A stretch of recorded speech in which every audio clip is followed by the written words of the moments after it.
Welcome to ఆర్దే TV. ఇప్పుడు మన స్టూడియోలో మాజీ బీసీ కమిషన్ చైర్మన్ వకలవరం కృష్ణమోహన్ ఉన్నారు. ఆయన అనేక అంశాలను బీసీలకు సంబంధించిన విషయాలపైన అడిగి తెలుసుకునే ప్రయత్నం చేద్దాం. సార్ నమస్కారం. చెప్పండి సార్, 6 గ్యారంటీలు మోసమే, ఉద్యోగ నోటిఫికేషన్లు నిరుద్యోగులకు మోసమే, సో రైతు రుణమాఫీ, రైతు భరోసా రైతులను మోసమే, తాజాగా బీసీ రిజర్వేషన్లు బీసీలను కూడా మోసం చేస్తున్న సర్కార్ కాంగ్రెస్ సర్కార్.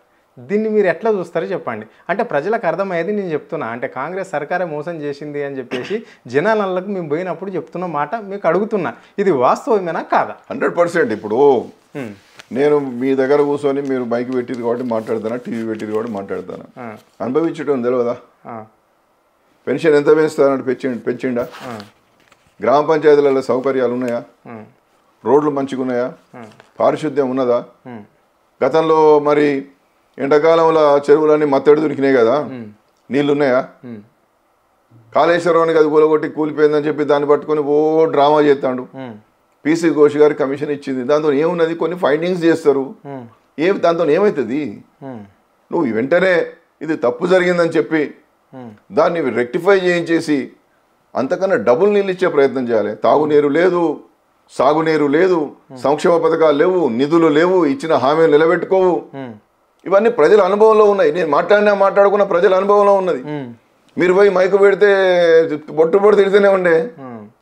ఇక మనం చెప్పేది ఏమున్నది? కాబట్టి మోసం మోసం మోసం, దగ రోల్ మోడల్ అని చెప్పుకుంటాడు. రోల్ మోడల్ అంటే ఆదర్శం అడిగినాయి.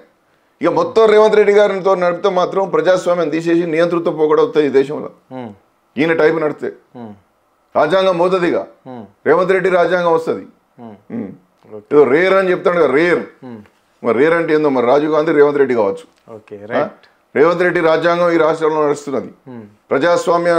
ప్రజాస్వామ్యం కూని అవుతున్నది. సంక్షేమం గాడికి వదిలేసిండ్రు. మంత్రులంతా ఎవరు జేబులు నింపుకునే దాంట్లో వాళ్ళు మొత్తం లీనమైపోయి ఉన్నారు. ఎవరు ఇష్టం వచ్చినట్టు వాడు స్వతంత్రంగా వ్యవహరిస్తున్నారు.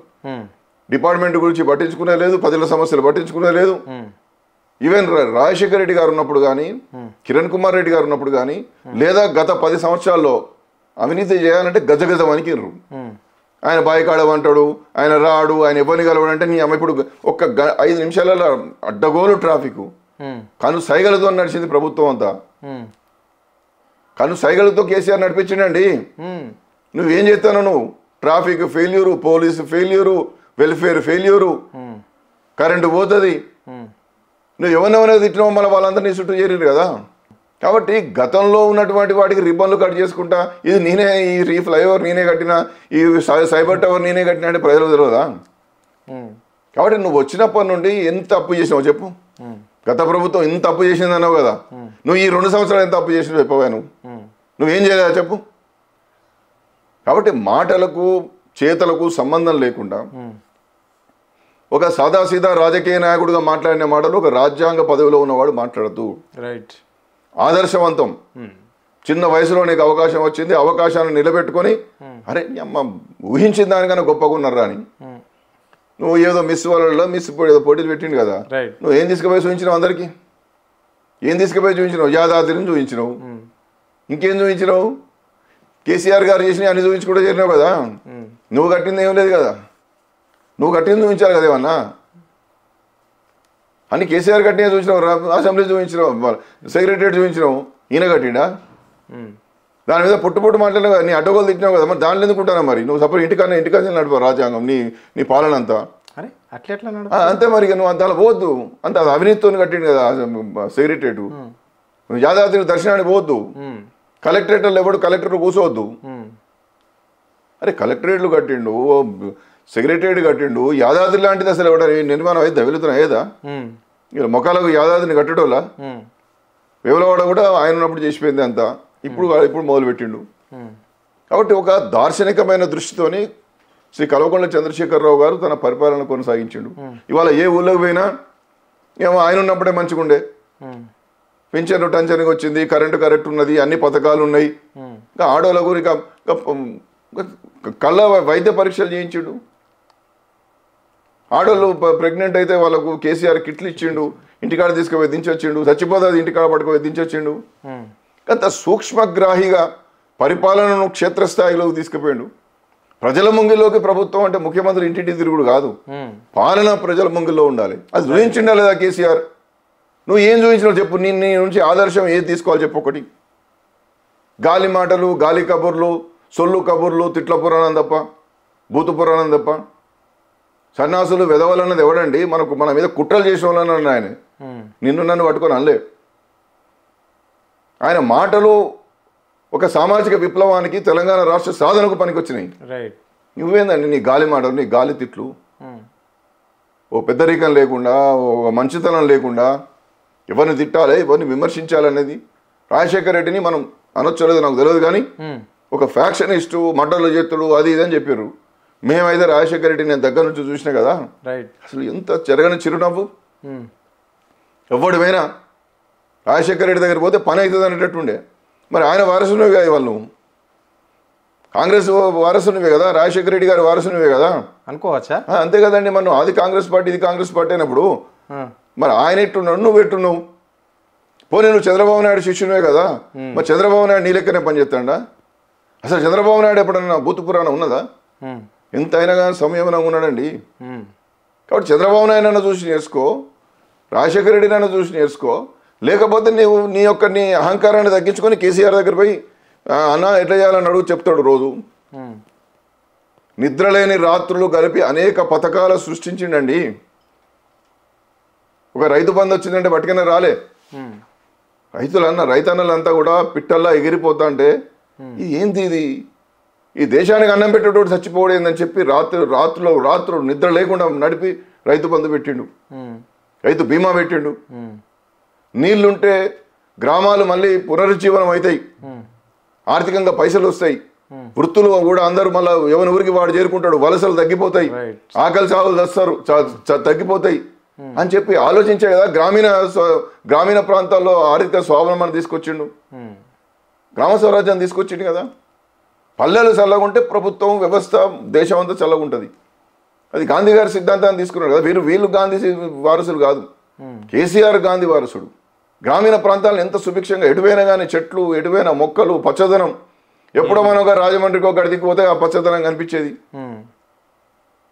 అరే నిన్న మొన్నటి దాకా గ్రీనరీ ఉండి చక్కగా రోడ్లు ఉన్నంత వరకేమో తెలంగాణ బౌండరీస్, అది దాటిందంటే ఆంధ్రప్రదేశ్ అని వాళ్ళే అనుకున్నారు కదా నిన్న మొన్నటి దాకా ప్రభుత్వం ఉన్నప్పుడు. ఇవాళ అన్ని గుంతల రోడ్లు, వర్షా వస్తే గందరగోళం, గంటల కొద్దీ ట్రాఫిక్ జామ్లు అయిపోతున్నాయి. ఎప్పుడెప్పుడు మళ్ళీ తమిళనాడు, కర్ణాటకను తలపిస్తున్నది, బెంగళూరును తలపిస్తున్నది. కాబట్టి నువ్వు ఏం సక్సెస్ అయినావు? నువ్వు నీ పరిపాలనలో మేము చూసి నేర్చుకునేది ఏమున్నది? విశేషమైన అనుభవం. 14 ఏళ్ళు రాత్రింబవళ్ళు కష్టపడాడండి. ఎన్ని అవకాశాలు వచ్చినాయి కేసీఆర్కు. అమ్ముడు వాళ్ళంటే ఎంతసేపు అండి? తెలంగాణ ఉద్యమాన్ని పక్కకు వారేసి ఆయన ఏదో రాష్ట్రపతి అయ్యేటోడు, ప్రధానమంత్రి అయ్యేటోడు. రాష్ట్రపతి అయితే గన్షాట్ అయ్యేటోడు కదా.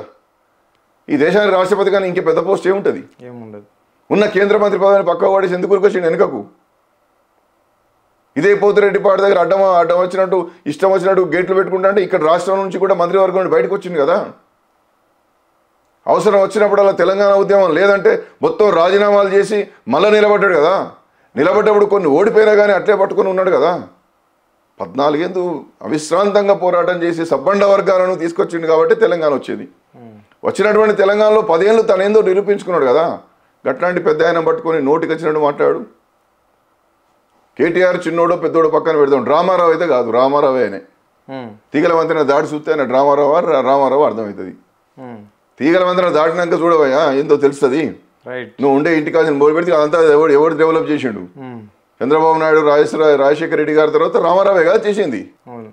కేంద్రంలో ఐటీ మంత్రి అంటే ఇవ్వనిది రోజు. తెలంగాణ ఐటీ మంత్రి దేశానికి తెలిసేటట్టు పనిచేసుకున్నాడు. ఇదే మోడీ గారు అనేక సందర్భాల్లో ప్రశంసించినటువంటి సందర్భాలు ఉన్నాయి.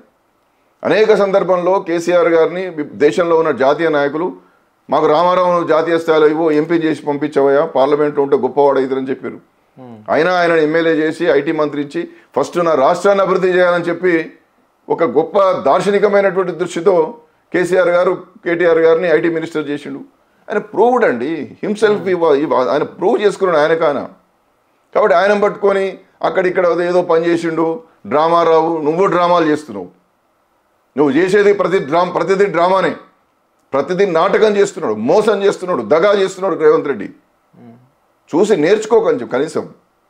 ఈ 3 ఏళ్ల తర్వాత నీ దుకాణం మంది అవుతుంది ఏమన్నా దేశం అంతా తెలిసిన ముచ్చట్ని. కాకపోతే ఉన్నప్పుడైనా అసహించుకునేటట్టు నువ్వు విడ్రా కాకు. నీ పదవిచ్యుతం అయిన తర్వాత నమస్తే పెట్టకుండా చేసుకోకు. నీ ఉజ్వలమైన భవిష్యత్తు ఉన్న నాయకుడిగా ఒక కేసీఆర్ గారు లాంటి వాడిని ఢీకొని నువ్వు ముఖ్యమంత్రి అయితే ఎంత ప్రజారంజకంగా నీ పరిపాలన ఉండాల్సి ఉండే. నిధులు ఎట్లా తీసుకొచ్చిండో ఏం చేసిండో మనకు తెలుసా? రెప్పపాటు కాలం కరెంటు పోకుండా చేసిండా లేదా? ఉచిత విద్యుత్ ఇచ్చిండా లేదా? నీ ఇళ్ళ ముందుకు వచ్చే నీ బియ్యం వడ్లు కొనడా లేదా? నీ పైసలు టెన్షన్గా నీ అకౌంట్లో పడ్డాయాలవా? అది మొగతనం, అది పరిపాలన. సుపరిపాలన అంటే ఏంది? అది ఇతరులు నేర్చుకునేటట్టుండే. ఈవెన్ మోడీ గారు కూడా కేసీఆర్ గారిని ప్రశంసించిండే తప్ప పరిపాలన ఎప్పుడు కూడా ఏం చేయలేకపోయింది కదా. కొన్ని రాజకీయ వాతావరణంలో జరగాల్సినటువంటివి జరుగుతున్నాయే తప్ప ఇవాటి వరకు కూడా ఏది బయట పెట్టగలను? ఎంత ప్రతిష్టాత్మకమైనటువంటి ప్రాజెక్టును పట్టుకుని కూలేశ్వరం అంటున్నాడు. అది ప్రజల ఆత్మగౌరవం అండి, రైతుల ఆత్మగౌరవం అండి. జియోగ్రాఫికల్ సర్వే ఆఫ్ ఇండియా లాంటి పెద్ద పెద్ద వ్యవస్థలు దానిలో పనిచేసినాయండి. ఈ దేశంలో ప్రపంచంలో ప్రతిష్టాత్మకమైన టెలివిజన్ మీడియాలు దాన్ని చూపించడం జరిగిందండి. కాళేశ్వరం ప్రాజెక్టు అనేది ఓన్లీ కమిషన్ల గురించి కట్టిన ప్రాజెక్టు. అది కల్వకుంట్ల కుటుంబం కోట్ల బడ్జెట్ను ప్రజల సొమ్మును కొట్టేసింది.